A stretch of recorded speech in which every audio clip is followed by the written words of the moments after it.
ভাবছেন কি রান্না করেছেন আজকে? পয়লা বৈশাখ বলে কথা। আজকে হেভি মেনু হয়েছে, আর যা হয়েছে তোরই বেশি পছন্দের মতন ও হয়েছে। মাই গড, তার দেখাও, তাতি দেখো, তাতি দেখো। এই দেখ, দেখি দেখি প্রথমে দেখি। হয়েছে তো ভাত। গরম ভাত, এটা হয়েছে লাল শাক ভাজা, ঠিক আছে। তারপরে ওর জায়গাটা ছোট তো একটু রাখতে অসুবিধা হচ্ছে।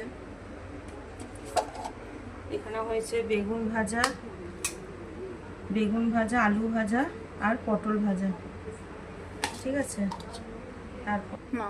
তারপরে হচ্ছে তোর সব থেকে ফেভারিট মাছের মাথা দিয়ে ডাল, ঠিক আছে। তোর পছন্দের তো? হ্যাঁ অবশ্যই খাবো, ঠিক খিদে আছে। পাচ্ছে। আর একটা জিনিস হয়েছে তোর পছন্দের, বলতে পারবি কি জিনিস হতে পারে?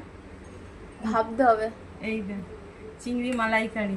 বাহ, তাড়াতাড়ি খেতে দাও, আমার খুব খিদে পাচ্ছে। এটা হচ্ছে চিংড়ি মালাইকারি আর মাছের কালিয়া, মাছের কালিয়া, ঠিক আছে, লাল লাল কালিয়া। আরও হয়েছে বাবা, আজকে তো অনেক ভালোই দেখছি মেনু।